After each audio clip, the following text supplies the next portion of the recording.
हरे कृष्णा कृष्णा कृष्णा हरे हरे, हरे राम राम राम हरे हरे।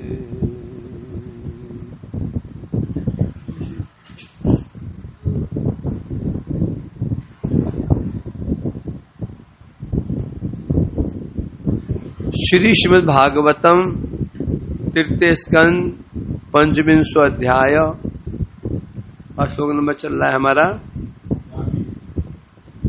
39 और 40।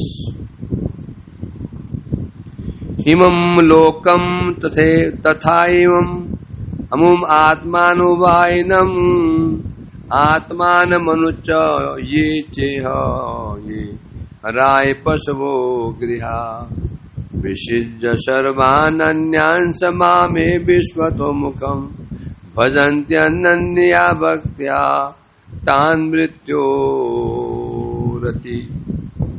अति पारये। भगवान कपिल देव जी कह रहे हैं, किससे कह रहे हैं? माता देवहूति से कह रहे हैं। हरि बोल। माई को क्या हो गया? कौन सा लीड? ये जो है ना, ये तार वाला गड़बड़ करता है, वो लाना पड़ेगा कॉर्डर्स। ये खींचते ना, ये नष्ट हो जाता। तो बैठो, हो गया, बैठ जाओ। तो में कह रहे हैं, कपिल देव जी कह रहे हैं माता जी से कि कपिल देव हैं, भगवान कपिल देव हैं, कपिल मुनि नहीं है। कहाँ पे? हाँ, ये भी बड़ी समस्या है।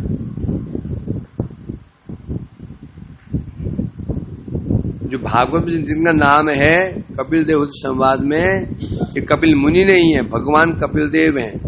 कपिल मुनि वो हैं गंगा सागर में जिन्होंने सगर जी के पुत्र को भस्म किया था। अंतर क्या है? कपिल मुनि अग्निवंश में उत्पन्न हुए हैं और इनका समय कौन सा है? त्रेतायुग। भगवान कपिल देव हैं, ये सतयुग के प्रारंभ में कर्दम जी के पुत्र, ये साक्षात भगवान है।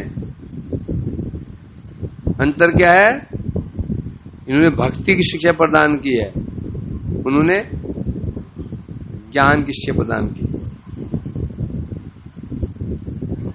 अब देखो ये उपदेश है कि भक्ति वाले उपदेश क्या बता रहे? हे माते,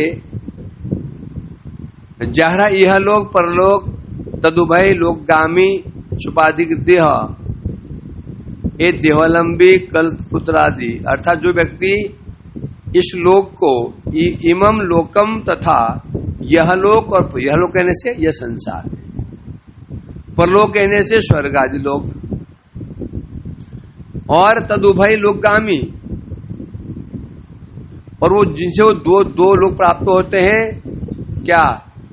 शरीर, ये जो देह है, और देह संबंधी जितने भी पुत्र हैं, पत्नी हैं, धन ऐश्वर्य है, पशु हैं, गृह घर है, और जितने भी वस्तुएं हैं, जो व्यक्ति विसृज्य उन सबका परित्याग करके क्या करता है? परित्याग करके भजन्ते अनन्या भक्त्या माम विश्वतो मुखम। क्या? यह लोक परलोक देह संबंधी वस्तुएं सबका परित्याग करिए एकांती भक्ति सहकार है। परित्याग करना बड़ी बात नहीं, परित्याग तो ज्ञानी योगी भी करते हैं, परंतु महत्वपूर्ण क्या है? परित्याग करके एकांतिक भक्ति पूर्वक मेरा भजना करते हैं। किसका? विश्वतो मुखम। मैं कौन हूं? विश्वतो मुखम, अर्थात समस्त रसों का विषय मैं हूं, जो मेरा भजन करते हैं। तान मृत्यो, मैं उनको मृत्यु से अति पारय, मृत्यु से पार लगा देता हूं। तो इसमें केवल त्याग की बात नहीं है। जहां भक्ति में त्याग की बात आती है, शासन पकड़ने की बात भी आती है। त्याग करो और ग्रहण करो। सर्वधर्मान परित्यज्य मामेकम शरणं व्रज। क्या बोला? सर्वधर्मान परित्यज्य मामेकम शरणं व्रज। तुम सब धर्म को छोड़ करके मेरे शरण में आओ। मतलब क्या कहना चाहते हैं? छोड़ना पर्याप्त नहीं, छोड़ना पूरा नहीं है। छोड़ो संसार को, परंतु कब? छोड़कर मेरी शरण में आओ तो मैं तो पापों से मुक्त कर दूंगा। दोनों के लिए साथ चलेंगी। जौंक चलते हैं, जौंक चलती है, पहले पहले आगे वाले तिनका पकड़ती है, पीछे वाले को छोड़ती है। आप सीढ़ी चढ़ते हो ना, पहला अगला पैर अगली सीढ़ी में रखते हो तो पिछला पैर उठाते हो, फिर अगला पैर आगे तो पीछे वाला उठाते हो। पहले पीछे उठा दिया, आगे रखा, क्या बन जाओगे? वेदांती। क्या बन जाएगा? वेदांतिक पंडित बन जाएगा, दांत रहित। उसी प्रकार प्रधान का स्पष्ट कह रहे हैं इसमें, तो सिद्ध हो जाता है ये जो कपिल जो भगवान है, ये भक्ति का उपदेश प्रदान कर रहे हैं। भक्ति उपदेश, कपिल मुनि का उपदेश भक्ति उपदेश नहीं है। उपदेश क्या है? ज्ञानमूलक उपदेश है। तो सिद्ध हो गया कपिल मुनि, कपिल भगवान एक। यहां से राम मंदिर के अंदर जो थे ना, वो जो मूर्ति बना रखी थी, उसमें वो कपिल मुनि बना रखा था। उसमें मंदिर के जो बने चित्र बने थे वो, और कपिल मुनि बना रखा था, जबकि कपिल भगवान का भगवान कपिल देव।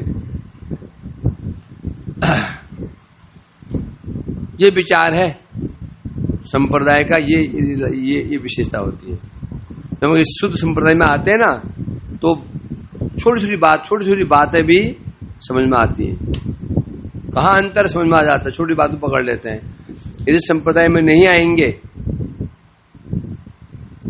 आप मन के अनुसार पढ़ाई करेंगे तो फिर समझ में नहीं आएगा। यहां यही कह रहे हैं। अब श्लोक नंबर 38 में वर्णन क्या था? कौन सी भक्ति? रागानुगा भक्ति। रागानुगा भक्ति का लक्षण क्या था?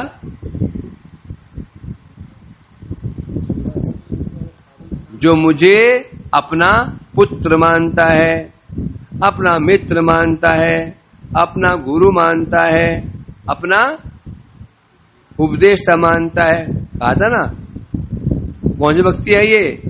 रागानुगा भक्ति। क्योंकि स्वाभाविक की राग, स्वाभाविक की। और अब ये जो श्लोक है इसमें बता रहे हैं, ये श्लोक में क्या बताया गया है? अस्वाभाविक भक्ति कौन सी? अस्वाभाविक। रागानुगा भक्ति कौन सी होती है? स्वाभाविक, है ना। तो जो साधन भक्ति बता रहे हैं अस्वाभाविक कहने से यहां पर वैदिक भक्ति। वैदिक भक्ति स्वाभाविक है या नहीं है? क्यों स्वाभाविक नहीं है विनीत जी? क्योंकि शासने व शास्त्रस्य, शास्त्र के शासन से की जा रही है भक्ति, डर के मारे की जा रही है, भय के मारे की जा रही है, तो भक्ति वैदिक भक्ति उच्यते। वैदिक भक्ति दो प्रकार के, एक भक्ति वो रागानुगा भक्ति की भक्ति का पूर्वाभास, दूसरी भक्ति वो वैकुंठीय भक्ति। विधि के दो अर्थ होते हैं। एक अर्थ होता है जो डर के मारे की जा रही है, नंबर 2 विधि शास्त्रों के अनुसार की जा रही है। समझे क्या नहीं? शास्त्रीय विधि से की जा रही है।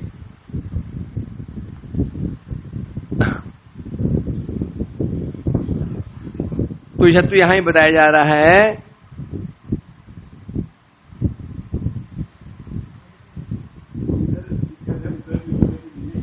गड़बड़ यहां पर है।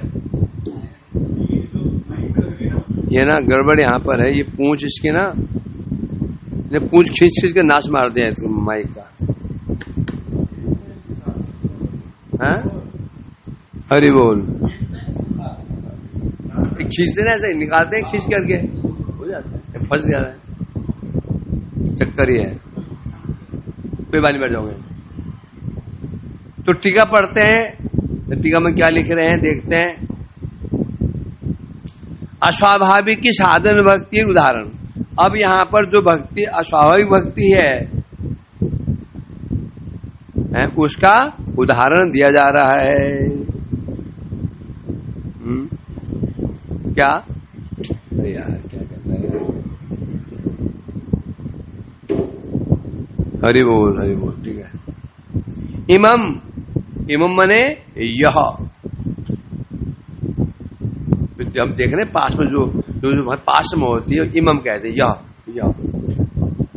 दूर होती है उसे कहते हैं इमम कह रहे, इमम लोकम, यह लोक, अर्थात ये जगत में जितनी भोग की वस्तुएं हैं उनके प्रति आसक्ति, अमुम अदृष्ट परलोकेर भोगरासक्ति, दो चीज हैं, इमम और अमुम। इमम मन होता है जो वस्तु हमारे आसपास ही है, अमुम वो वस्तु होते हैं जो हमें दिखाई नहीं पड़ रही, परलोक। ये संसार में दिख रहा है, परलोक दिखाई नहीं पड़ता। स्वर्ग दिखाई पड़ रहा है क्या? नहीं दिखाई पड़ता। इमम और अमुम, इमम लोकम तथा एवं अमुम, अर्थात ये जगत का जो भोग है, जगत की वस्तु के भोग के प्रति भोग की आसक्ति, अदृष्टम, और जो परलोक है वहां की प्रति आसक्ति। आसक्ति दो प्रकार की होती है, एक जागतिक वस्तु के भोग के प्रति आसक्ति जो दिखाई पड़ रही है, जो दिखाई नहीं पड़ रहा है स्वर्ग आदि भोग, दिखा तो नहीं, सुना तो जरूर है कि स्वर्ग ऐसा है, स्वर्ग वैसा है, अप्सराएं हैं, सोमरस मिलता है, नंदनकानन है, सुनते हैं ना। तो जो ये इस जगत की भोग के प्रति आसक्ति और जो परलोक है वहां के भोग की आसक्ति। नंबर 3 उभयनम आत्मानम, परलोकगामी सुबाधिक आत्मा। ये कौन है? जो देह शरीर के प्रति आसक्ति जो परित्याग कर देता है। एक आसक्ति, पहली आसक्ति कौन सी है?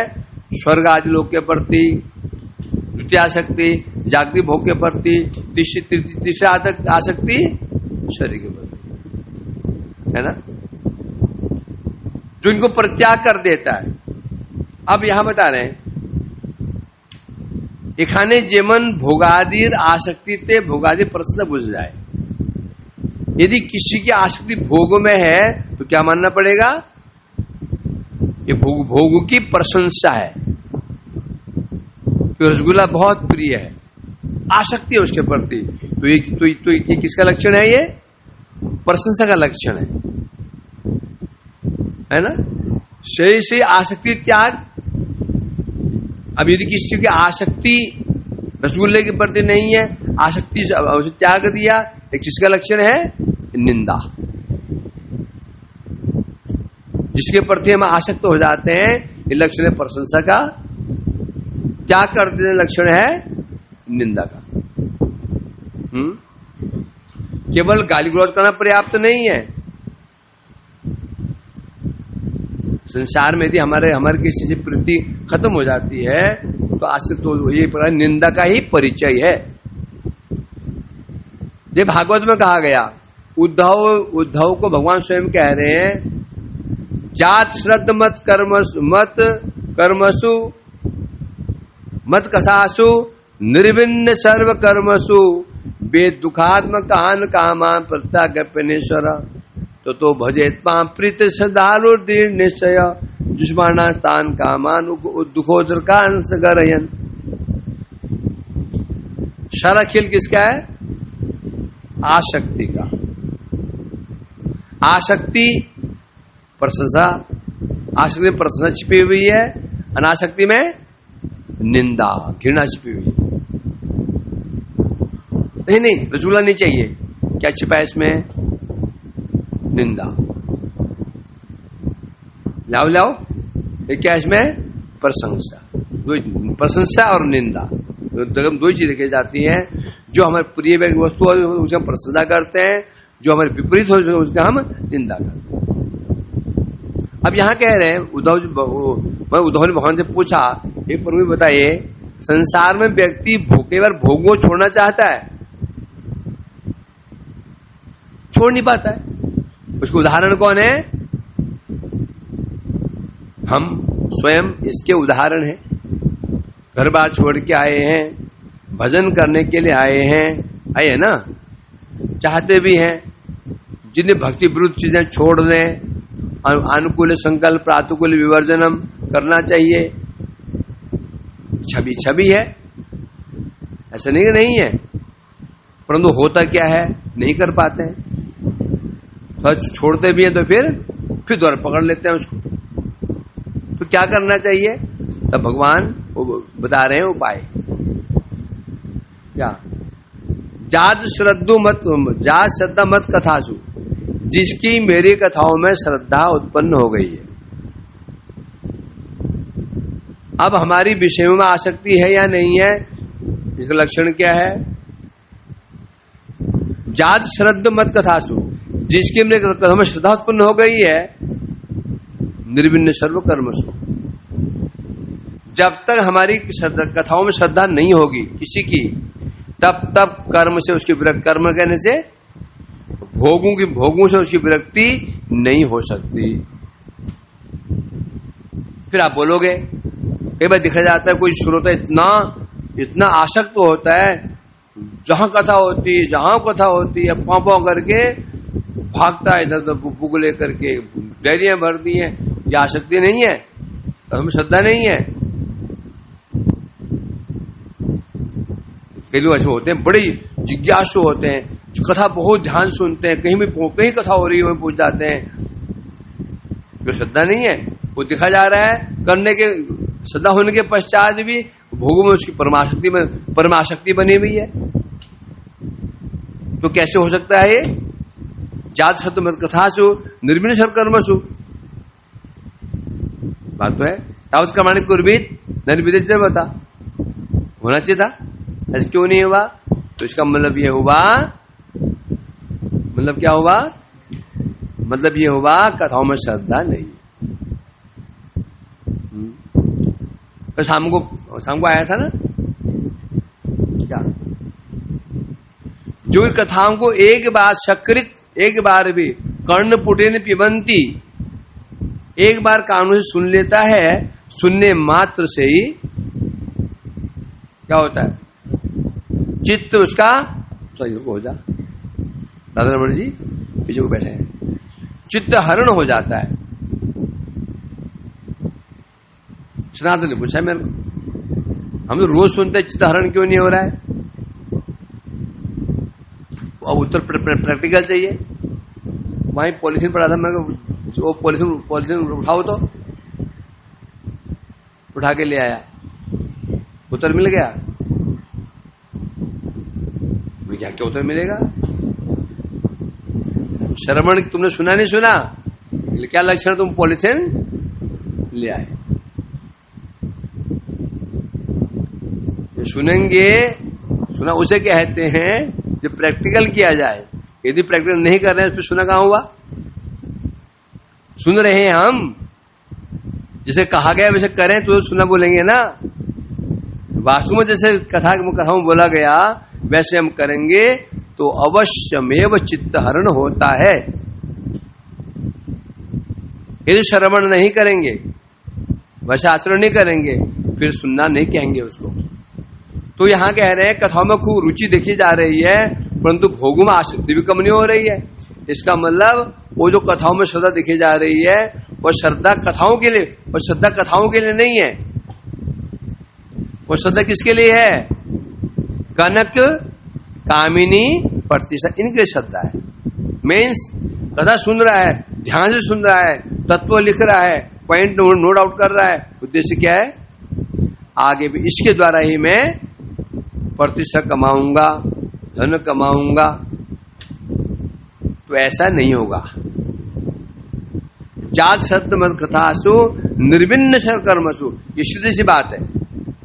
लाइट जलाएंगे अंधकार नाश होगा, लाइट जलाए अंधकार नाश नहीं होगा, कैसे हो सकता है? ये कैसे हो सकता है? खाएंगे भूख मिटेगी, खाया भूख नहीं मिटती, कैसे हो सकता है? ये हो सकता है क्या? दोनों चीजें साथ नहीं रह सकती, विरोधी बात है। पहले कह रहे हैं यहां पर जात श्रद्ध, मेरी कथम में श्रद्धा उत्पन्न हो चुकी है, और निर्विन्न शर कर्मसु, सब कर्म से उसको विरक्ति हो, कर्म करने से न कर्म में आसक्ति होती है, न कर्म में विरक्ति होती है। आसक्ति कहां पर होती है? कर्म में, भोग में। नौकरी में किसी का आसक्ति नहीं होती, आसक्ति होती है फल में। नौकरी से की विरक्ति भी नहीं होती, विरक्ति किसे होती है? पैसा में। तो कह रहे हैं यहां पर, हे उद्धव जी, वेद दुखात्म कान कामान, वेद जान जाता है दुखात्म कान कामान, वो जगत में जितने प्रकार के भोग हैं, जितने भोग कितने प्रकार के हैं? 5 प्रकार। रूप संबंधी भोग, रस संबंधी भोग, शब्द संबंधी भोग, स्पर्श संबंधी भोग, और भी कोई भोग है, सब इसमें आ जाते हैं। वेद दुखात्मकान, समझ गया, सब दुखदायी है। पहले शब्द क्या है? मेरी कथाओं में श्रद्धा उत्पन्न हो चुकी है, उसको कर्मों से विरक्ति हो गई है, वो समझ गया है जितने दुख जगत में भोग हैं सब दुखमय हैं, परंतु परित्यागे अपि अनीश्वर, परंतु परित्याग करने में समर्थ नहीं हो पा रहा है। क्या परित्याग करने में समर्थ नहीं हो पा रहा है? अभी तो आपने कहा था ये क्या, जब उसको परित्याग, जब उसको संसार की विरक्ति नहीं है तो श्रद्धा कैसे मान लेंगे? अभी कहा था ना मैंने, यदि कहा हमें श्रद्धा नहीं है, क्या श्रद्धा है तो भोगों से विरक्ति होनी चाहिए। ये तो कह रहे हैं कि कथा में श्रद्धा भी उत्पन्न हो चुकी है तो अभी भोग परित्याग करने में समर्थ नहीं है। क्या समझ इसका? है ना, ये यहाँ क्या है ना, क्या हो गया? विरोधाभास आ गया। मतलब श्रद्धा तो उत्पन्न हो चुकी है, अभी प्रत्याग भोग त्याग करना भी चाहता है, परंतु हृदय दौर्बल्य वशतः प्रत्याग नहीं कर पा रहा है। 2 बातें होती हैं, एक भोगों में आसक्ति, दूसरा आसक्ति नहीं है, पूर्व जन्मों के स्वभाव वशतः उसकी प्रवृत्ति बनी हुई। जैसे पंखा चल रहा है, अभी स्विच ऑफ कर दो तो भी पंखा 20-25 राउंड लेगा। तो यहां कह रहे हैं जब उद्धव जी, जब उसी मेरे को श्रद्धा उत्पन्न हो चुकी है तो निश्चित रूप में भोगों से आसक्ति होगी नहीं, हो नहीं सकती। तथापि पूर्व जन्म अभ्यास वशतः आसक्ति बनी हुई है, तो क्या करना चाहिए? जुष्माणा स्थान कामान, उन भोगों को भोगे, उन भोगों को भोगता रहे। कैसे? उत्तरकांश गर्हयन, उत्तरकांश गर्हयन, उन भोगों निंदा करते कर भोगे, भोगों की निंदा करते करते भोगे। अर्थात क्या बता रहे हैं यहां पर? हाँ, और क्या करे? भजेत मां प्रतिष्ठा। 2 चीजें इसमें, केवल तो बोले प्रभु तो आज तो हम भी ऐसे करेंगे, भोग भी करते रहेंगे और निंदा भी करते रहेंगे, खा लेंगे, बाद में बोले बेकार था, अच्छा नहीं हुआ, नहीं खाना चाहिए था। आई क्या है? तो मां भजेत प्रीत श्रद्धालु दृढ़ निश्चय, भक्ति मार्ग है ये। बैलेंस है। और क्या करे? दृढ़ निश्चय, अर्थात दृढ़ निश्चय पूर्वक मेरा भजन भी करे तो क्या हो जाएगा? ऑटोमेटिक वो भोग उसके छूट जाएंगे। दो बातें बताइए ना, क्या? विषय, अर्थात विषय, जब विषय ग्रहण करते हैं तो निंदा कैसे? निंदा कैसे? भविष्य में इसका परिणाम क्या है? सोचो ना, जब हम किसी चीज को छोड़ते हैं तो कैसे छोड़ देते हैं? मतलब गलती से तुम्हारे हाथ में बिच्छू आ गया, तुमने उसको तुमने फेंक क्यों दिया? क्यों? परिणाम देखा उसका, परिणाम क्या है इसका? फिर हम पूछते हैं कि बार प्रभु जी इस विषय से कैसे बचें? विषय से हम बचे कैसे? आसान उपाय है, परिणाम सोच लो।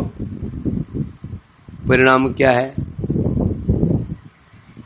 परिणाम सोच देख, परिणाम को विचार कर लिया, अब ऑटोमेटिक संसार से विरक्ति हो जाती है। वो खतरनाक मामला है, समझे कि नहीं? परिणाम सोचो, परिणाम, परिणाम का यदि विचार नहीं करोगे फिर समस्याएं हैं। कोई भी कब भोग देखो, है ना, अपने आप मन हट जाता है और कपड़ता नहीं। भाई तुम क्या देखो, हम दूसरों ठग सकते हैं, अपने को नहीं, समझे क्या? नहीं परिणाम। मैं तो बस ये, मैं तो इस मंत्र का उपयोग करता हूं, समझे क्या? नहीं एक बार क्या, दुर्गा ढोल स्वामिनी भी होते हैं। बोले आप तो आपसे पीछे पीछे जो आए कहां से कहां निकल गए, ये बन गए और बन गए, बनने दो, हम ये भी ठीक हैं।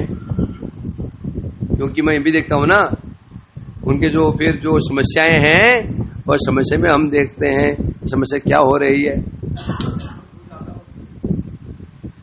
जगत में ऐसा कोई सुख नहीं जिसमें समस्या नहीं हो। जो जितना सुखी है समस्याएं उतनी अधिक, जो कम सुखी समस्याएं उतनी कम। इसलिए कभी कभी रेस में लगा देना, कभी वो आगे बढ़ रहा है मैं भी बढ़ूं, उसके चेले बना मैं भी चेले बनाऊं, उसका बना मैं भी बनाऊं। भैया साथ साथ ये भी देख लेना उसकी स्थिति क्या है, अंदर बाहर से पता नहीं चलता, अंदर घुसो उसके। जब उसके अंदर घुसते हैं ना तो पता चलता है कितना सुख में है। तो इसे कह रहे हैं, भगवान कह रहे हैं, देखो उद्धव जी सीधी सी बात है, क्या? क्योंकि श्रद्धा तो उसकी है ही कथाओं में, श्रद्धा है इसीलिए वो प्रत्याग करने की इच्छा करेगा। यदि कथाओं में श्रद्धा नहीं, प्रत्याग करने की इच्छा नहीं करेगा, करेगा यार? आसान है प्रत्याग, वसु प्रत्याग।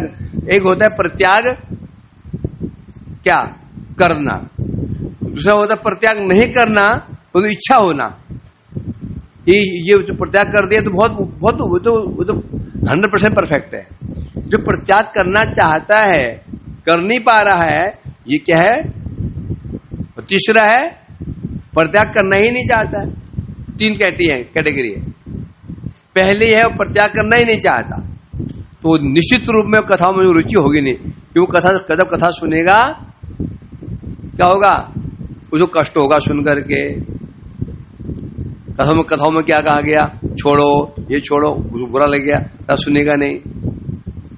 परंतु जो छोड़ना चाहता है उसको कथा अच्छी लगेगी। क्यों? क्योंकि उसमें उसको कुछ बल मिलता है।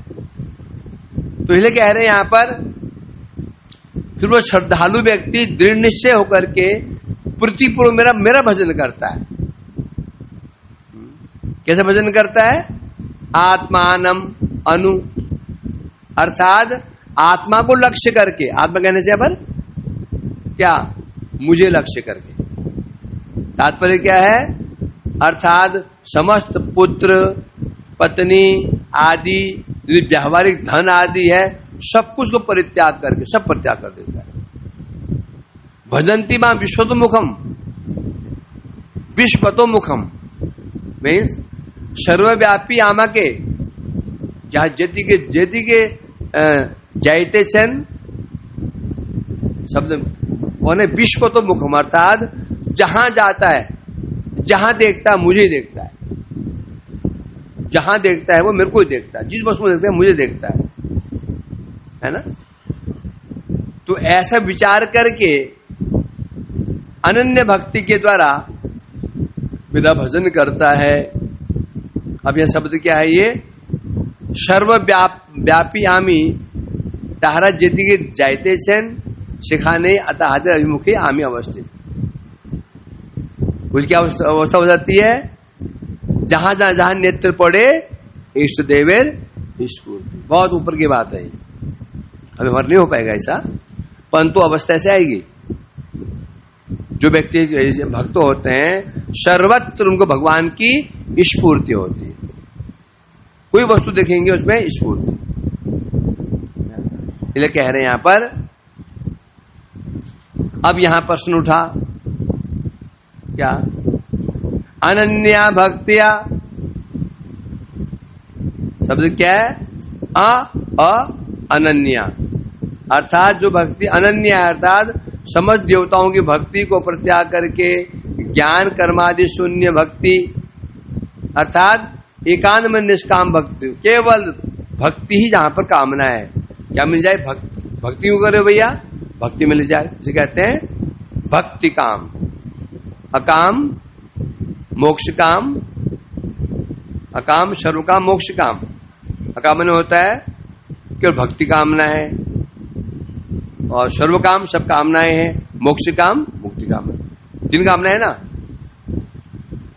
पहले कुछ लोग हैं जो भक्ति चाहते हैं, दूसरे चाहते भोग चाहते हैं, तीसरे मुक्ति चाहते हैं, चौथा कौन? चौथा है कोई? चौथा है कोई? तो इसे कह रहे हैं यहां पर। अब यहां प्रश्न उठा, माने उद्धव जी ने तो भगवान कह रहे हैं ऐसा कोई मेरा भक्त हो जाता है केवल हमारा, जो केवल मेरी आराधना करता है, मेरी आराधना, तो मैं क्या करता हूं? मृत्यु अति पारय, मैं मृत्यु से उसको पार लगा देता हूं, पार।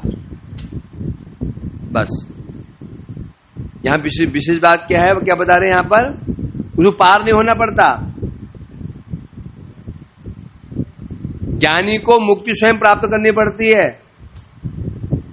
सिद्धि स्वयं प्राप्त करनी पड़ती है। जो योगियों को भक्ति में कुछ नहीं करना है, भक्ति में केवल अनन्य शरण ग्रहण करनी, बस उनके शरणागत हो जाना है। बस पार कौन लगाएगा? भगवान।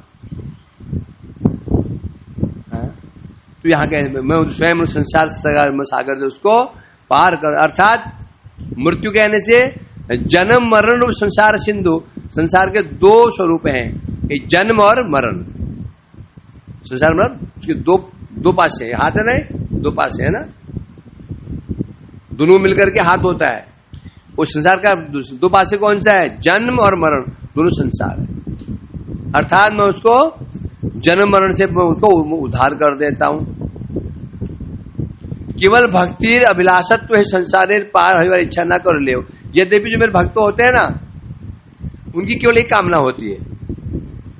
कामना क्या होती है? क्या कामना होती है? भक्ति। जब कामना होती इसलिए वो संसार से पार जाने की इच्छा भी नहीं करते। अब प्रश्न उठता है, जब भक्ति की इच्छा है तो पार जाने की इच्छा क्यों नहीं करते हो योगेश? जब उन्हें भक्ति की ही इच्छा है तो संसार से पार जाने की इच्छा क्यों नहीं करते हो? भगवत धाम में जाने की इच्छा क्यों नहीं करते हो? क्योंकि भक्ति कहीं पर भी हो सकती है, समझे कि नहीं? कर्म केवल संसार में होगा, ज्ञान भी संसार में ही होगा, योग भी संसार में ही होगा। भक्ति ऐसी वस्तु है वो कहीं पर भी हो सकती है। स्वर्ग में हो सकती है, वैकुंठ में हो सकती है, नरक में हो सकती है, पशु शरीर में हो सकती है, किसी भी शरीर में और कहीं पर भी और कभी भी।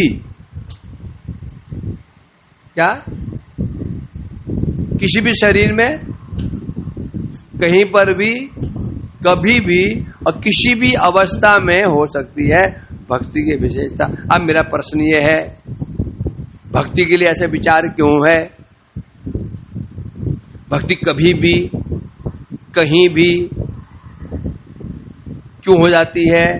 ज्ञान और योग सर्वत्र कभी भी क्यों नहीं होते हैं? बताओ, उत्तर दो मेरे को। विनीत आप उत्तर दो, क्या चक्कर है? लफड़ा क्या है? क्योंकि भक्ति आत्मा की वृत्ति है। क्यों वृत्ति? वो कहीं पर भी हो सकती है? आत्मा नरक में चली जाए तो भी फर्क नहीं पड़ता, क्योंकि नरक की आग आत्मा को स्पर्श नहीं कर पाएगी। स्वर्ग का भोग आत्मा को स्पर्श नहीं कर पाएगा। कर पाएगा? और ज्ञान और विराग, ज्ञान और योग है, उसका आधार क्या है? यह शरीर। जब तक शरीर है ज्ञान होगा, योग। शरीर खत्म, ज्ञान योग भी खत्म। और भक्ति शरीर से नहीं होती। भक्ति किससे हो रही है? आत्मा से। आपको इसमें प्रश्न कर देगा, तुम बड़े अच्छे हो, तुम ये अर्चन किससे कर रहे हो? हाथ से कर रहे हो। हाथ शरीर नहीं है। दर्शन किससे कर रहे हो? आंख से। आंख शरीर नहीं है। कथा कान सुन रहे हो, क्या ये कथा कान नहीं है? कान शरीर नहीं है। तुम करो तो शरीर से नहीं हो रहा है, वो अगर शरीर से हो रहा है। क्या उत्तर दोगे उसको? क्या उत्तर देगा उसको आनंद?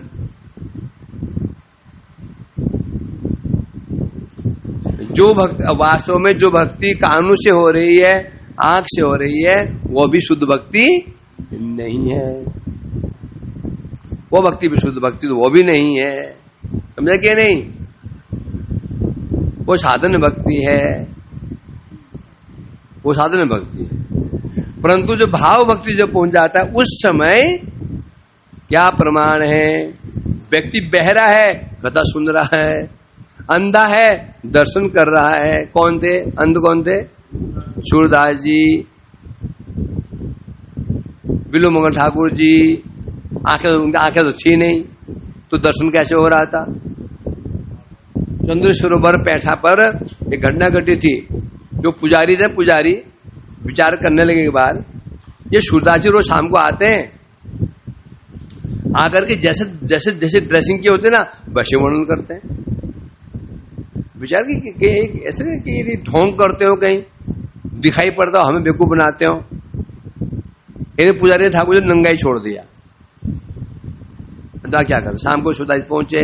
सुधार जी बोले, प्रभु पुजारी सुधार जी आज सुनाइए, ठाकुर जी कुछ महिमा सुनाइए। उन्होंने एक पद बोला, उसका अर्थ था, आज तो आपकी छवि निराली हो रही है। ऐसा लगता है मैया आप कपड़े पहनाना चाहती थी और सामने सका खेल रहे थे, आपने झटका मारा और कपड़ा पटक के नीचे भाग गए नंगे।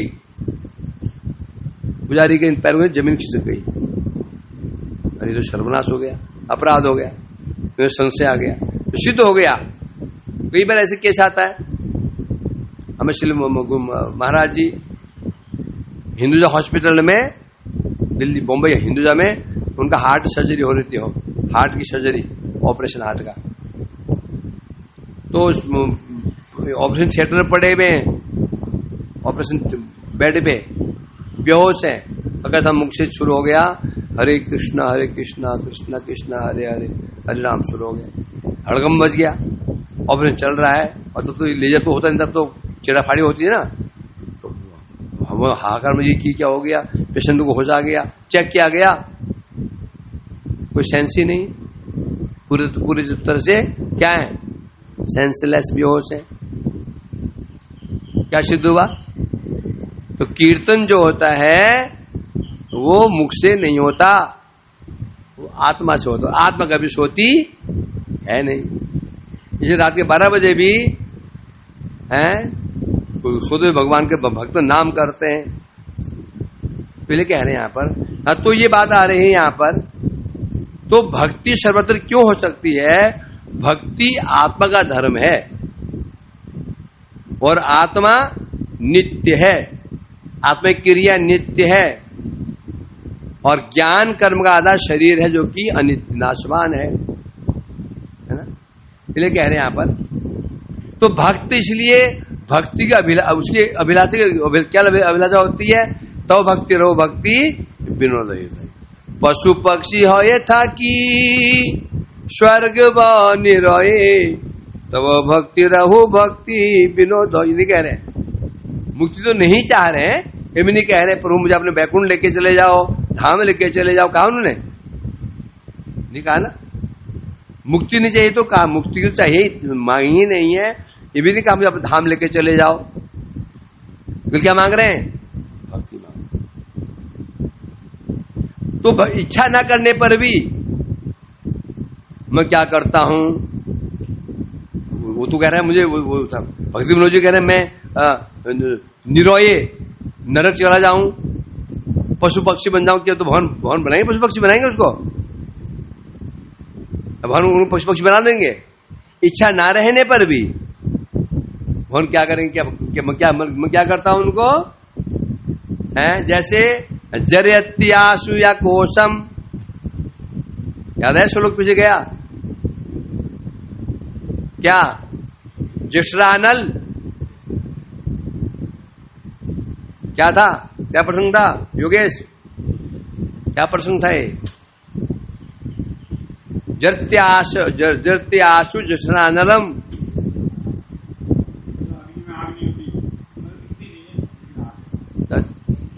जठरनल। जब हम भोजन करते हैं, भोजन का जो जठराग्नि है उसको हम नहीं जानते। हम भोजन करते इच्छा नहीं होती है, मैं रोटी खा रहा हूं, अंदर आज अग्नि इसको पचा देगी, होता है क्या? नहीं।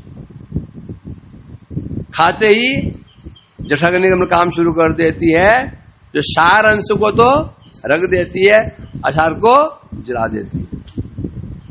अब कैसे जलाती है? खाने वाले को पता नहीं है।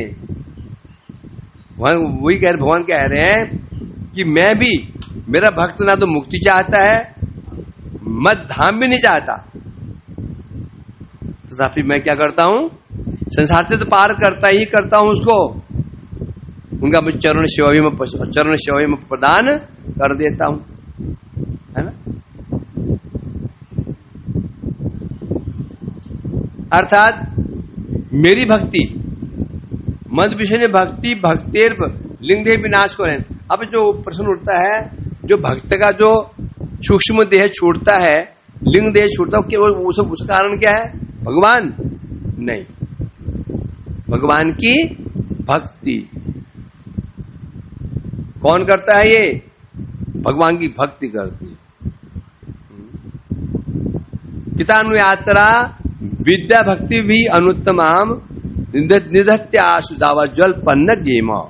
भक्ति देवी काम नहीं करेगी है, हमारे पाप नाश कौन करेगी? भक्ति देवी करेगी क्या? अनस नाश भक्ति देवी करेगी? वाह, यही काम रह गया उनको। कौन करता है? किता अनुयात्रा भी हरि भक्ति भी अनुत्तमाम अविद्याम। क्या बता रहे हैं? हरि भक्ति भी आगे हरि भक्ति चल रही है, पीछे कौन चल रही है? विद्या। आगे कौन चल रही है? भक्ति देवी। पीछे कौन चल रही है? विद्या देवी चल रही है। उदाहरण देना मैंने, कोई शिष्य गुरु के साथ जा रहा है भ्रमण करने के लिए मॉर्निंग वॉक में, गुरु जी आगे पीछे, शिष्य पीछे। गुरु जी रुक गए, रुक करके रोड किनारे बेंच की ओर देख रहे हैं। वो बेंच गंदा पड़ा था, गुरु जी ने रुमाल निकाला, साफ किया उसको। क्या होगा? जैसे गुरु जी की दृष्टि बेंच की ओर पड़ी, शिष्य दौड़ कर गया, साफ बिठा दिया। किता अनुयात्रा विद्या भी हरि भक्ति भी, क्योंकि हरि भक्ति की अनुगामिनी कौन है? विद्या देवी। जब भक्ति देवी की इच्छा होती है मैं इसके हृदय में प्रवेश करूं,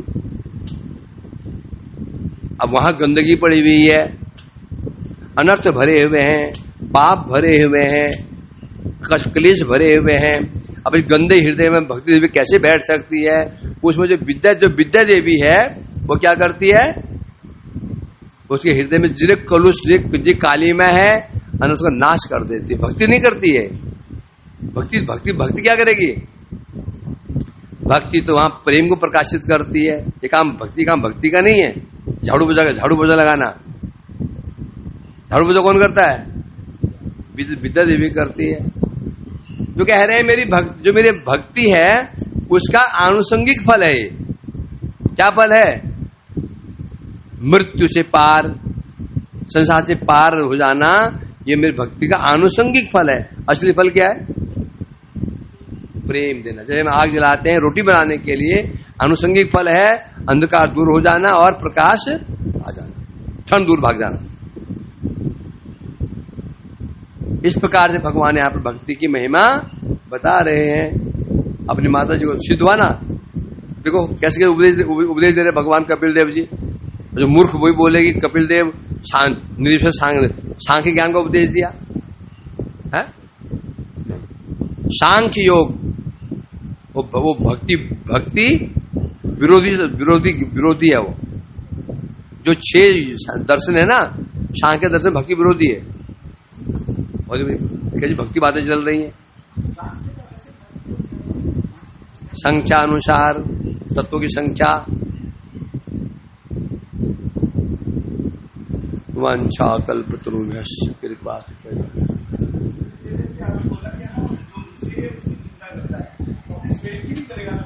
और क्या माल है? क्या नहीं करेगा? जब विषय निंदा करो तो अपनी निंदा होगी उसमें।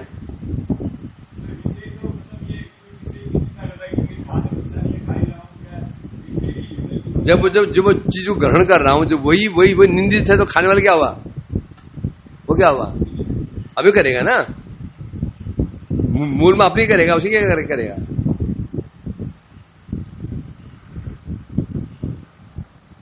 चलो, वंशाकल्पतरुभ्यश्च कृपास्तु पावनेभ्यो वैष्णवेभ्यो नमो नमः।